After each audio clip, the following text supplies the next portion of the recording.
আসসালামু আলাইকুম। কেমন আছেন সবাই? আজকে রান্না করব আলু, পটল, ডিম। এই জন্য ডিমগুলো প্রথমে ভালো করে সিদ্ধ করে নিয়েছি। সিদ্ধ করা ডিমগুলোর খোসা ছাড়িয়ে নিয়েছি। খোসা ছাড়ানো হয়ে গেলে ডিমগুলোতে দিয়ে দিব হলুদ, লবণ। একটু ভালো করে মাখিয়ে নেব। এদিকে কড়াই গরম করে এতে দিয়ে দিব একটু সয়াবিন তেল। ডিমগুলো ছেড়ে দেব।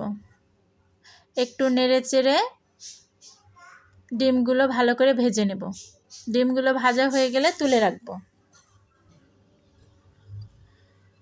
একই তেলে দিয়ে দিব পটল, 1 চামচ লবণ, 1 চামচ হলুদ। পটলগুলো নেড়ে চেড়ে একটু লালচে করে ভেজে তুলে নেব।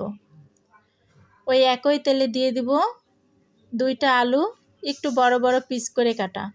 আলুগুলো লালচে করে ভেজে তুলে নেব। এখন এই একই তেলে পেঁয়াজ কুচি দিয়ে একটু ভেজে এর ভিতর দিয়ে দেব আদা রসুন বাটা, ধনা গুঁড়ো, মরিচ বাটা, শুকনো মরিচ গুঁড়ো, হলুদ, লবণ। একটু কষিয়ে এর ভিতরে দিয়ে দেব সামান্য পরিমাণ পানি।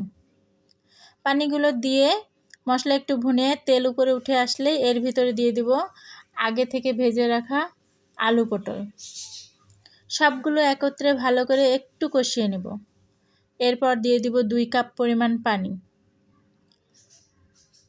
পানি দিয়ে বলক উঠে আসলে এর ভিতরে দিয়ে দিব আগে থেকে ভেজে রাখা ডিমগুলো। যখন আলু সিদ্ধ হয়ে যাবে তখন উপর থেকে ছড়িয়ে দিব ভাজা জিরার গুঁড়া। একটু নেড়ে চেড়ে নামিয়ে নেব।